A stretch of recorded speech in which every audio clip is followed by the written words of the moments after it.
Bonjour à vous, aujourd'hui je viens à la rencontre de Christophe. Là on est dans le Pilat juste à côté de Saint-Étienne, on est à plus de 1000 mètres d'altitude. Donc Christophe, il a rénové cette grange qu'il a transformée en maison d'habitation. Et la particularité, c'est qu'il en a eu pour vraiment pas cher. Enfin, vous verrez par rapport à toute la surface qu'il y a.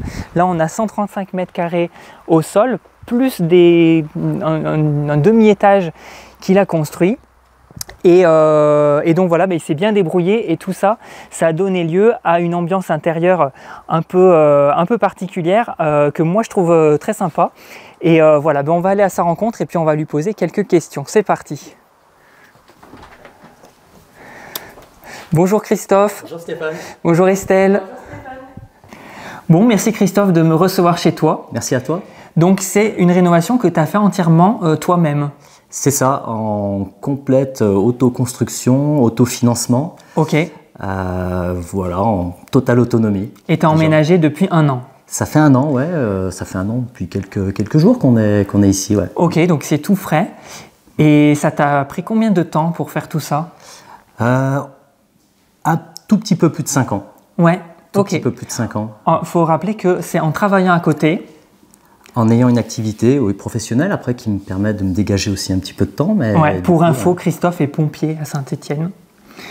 Et donc du coup, voilà, en parallèle, tu travaillais ici. Alors, il faut imaginer qu'on partait d'une grange. Là, c'était complètement une coquille vide avec des murs en pierre. On avait 4 murs en pierre, une charpente, donc une jolie charpente que Christophe a pu garder apparente. Et donc tout ça, ça t'a coûté combien? Alors, on avait, nous, une enveloppe. C'est vrai que souvent, on me pose la question en me demandant si vraiment c'est la vérité. Je leur dis que oui, parce que nous, de toute façon, on avait une enveloppe, vu qu'on était en autofinancement, on avait une enveloppe de 55 000 euros. De budget travaux. De budget travaux. Alors, Okay. on en a mis aussi un petit peu, comme ça, au coup par coup. Des fois, il y avait peut-être des 200 euros que je prenais sur mon budget à moi personnel. Mais voilà, l'enveloppe, vraiment le budget primitif, c'est 55 000 euros qui nous a permis de partir de rien, quasiment rien, 4 murs et un toit, pour arriver après à ce volume qui, ma foi, ressemble pas trop à une cabane de trappeur. C'est plutôt une ambiance sympa, on fera une petite visite tout à l'heure. Et donc, en surface, à peu près, tu dois avoir 160-170 mètres carrés au total? Oui, parce que le plateau fait 135. On a donc en plus 2 chambres, je pense, de 12 mètres carrés, plus la salle de bain de 6 mètres carrés. Ok. 12, 24, 30, oui, on est sur 165 mètres carrés dans ces eaux-là à peu près. Ok. Donc, pour ceux qui ne se rendent pas forcément compte, 55 000 euros pour rénover une telle surface, si on passe par des artisans, on est vraiment loin du compte. Si on passe par des matériaux qu'on achète systématiquement dans les magasins de bricolage et compagnie, ça va être chaud quand même parce qu'en plus tu as choisi des choses de qualité, il y a du bois, il y a de la laine de bois, il y a vraiment des belles choses, il y a de la tomate.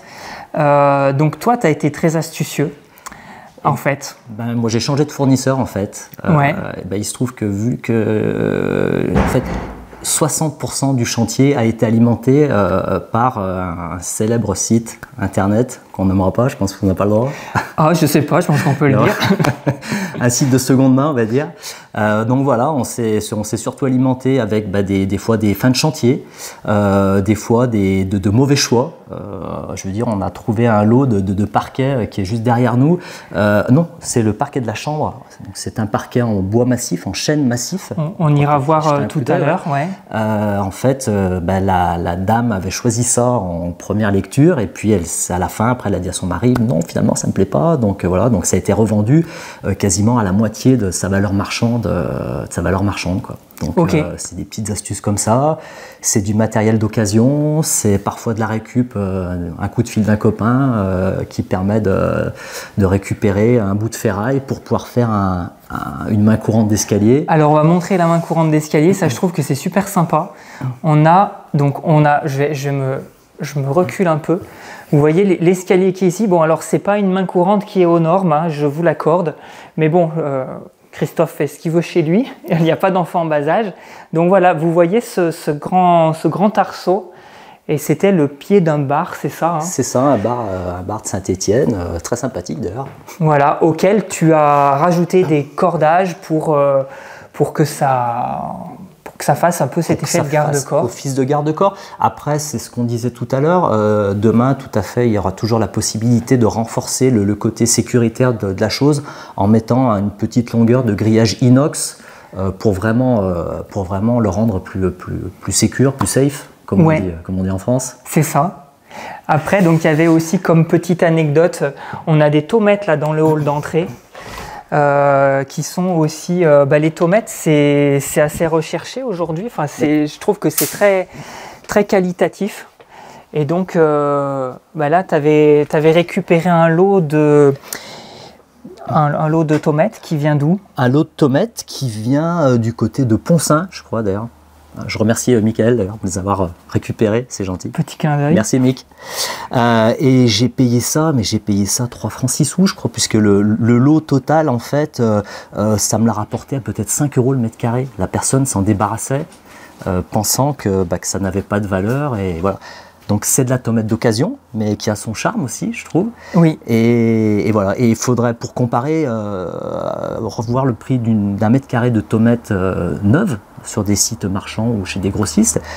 Je pense qu'on est bien au-delà des 5 € du mètre carré. Ouais, je pense aussi. Je pense qu'on serait plus à 5 € pièce, à la rigueur. Si ça se trouve.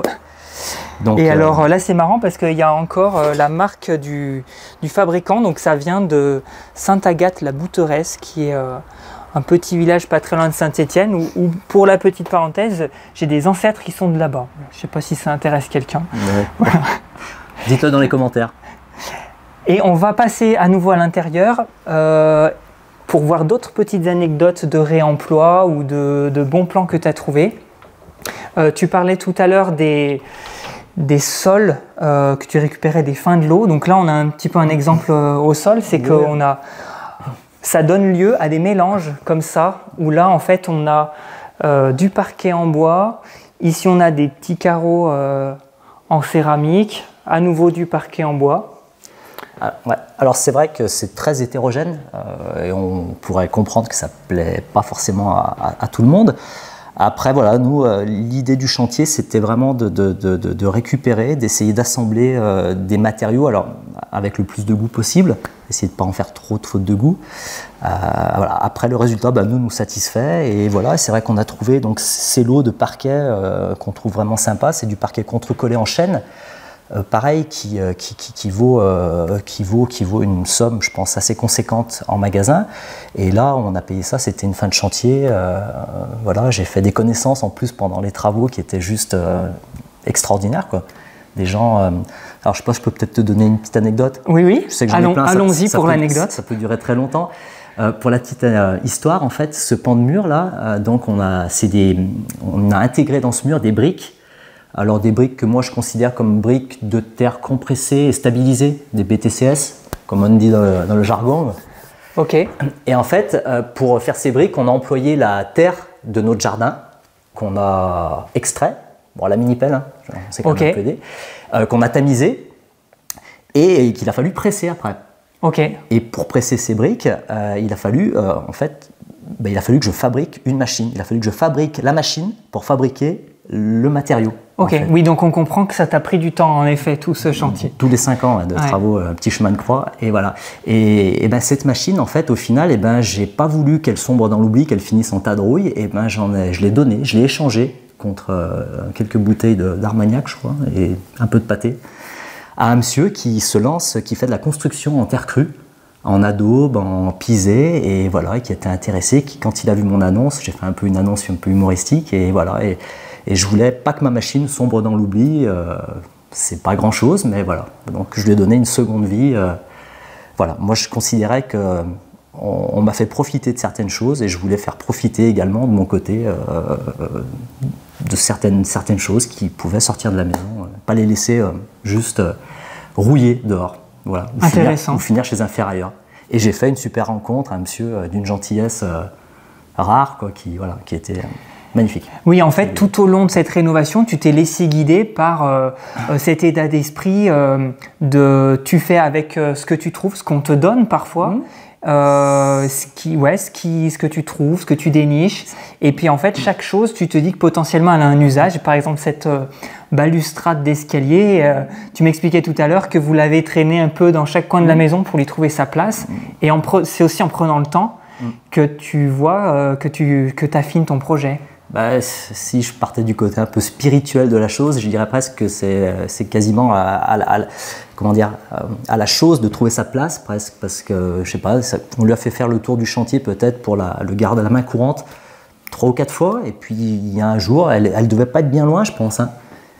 J'ai regardé, je dis, mais là, elle devrait être pas mal pour la main courante. Autre anecdote, on a ce placard aussi qui est de la récupération d'anciennes portes que tu as poncé, décapé. Ouais, on a même juste brûlé en fait, c'était tellement en bon état, on a juste brûlé pour faire sauter le vernis et ça partait à la poubelle. Ça partait à la poubelle, c'est du bois massif dans mes souvenirs, il me semble que c'est même des portes en chêne, donc de très bonne qualité. Et voilà, et en fait, notre placard mural, on l'a fait en fonction de ces portes. C'est lui qui nous a dit ce qu'on allait faire derrière, la dimension, la largeur, la hauteur. Et on s'est adapté après, on a adapté le reste autour de ces portes. Ok. Et de ce côté, on a des briques sur le mur. Et donc ces briques, tu m'expliquais qu'elles sont... en fait, c'était pas des briques au départ.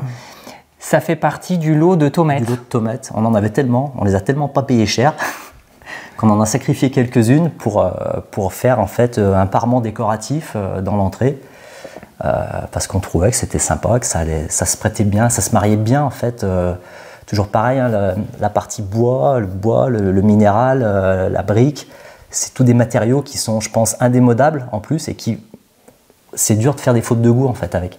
Alors dernière petite anecdote, on a aussi une fenêtre qui a été récupérée de l'ancienne maison.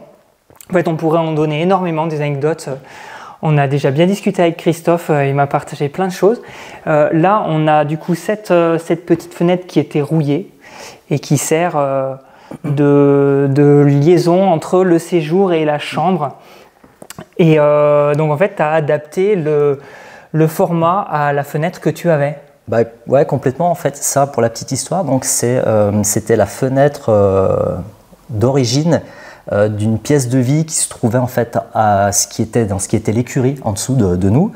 Et c'était une pièce où j'ai une mamie qui m'avait raconté cette histoire où en fait elle venait, c'était une chambre qui était à côté de la crèche où il y avait les vaches. Et quand il y avait une vache qui devait véler pour faire son veau, elle venait dans cette chambre pour surveiller l'avancée du travail. Et voilà, et cette fenêtre était là, hein, donc c'était pas du double vitrage, hein, on n'était pas sur du 4/4. On est d'accord, ouais, j'imagine bien. Voilà, et cette pièce, je trouvais que, pareil, c'est un bout de métal rouillé, mais qui je trouve vraiment un bel aspect, c'est cette patine que je trouve très sympa.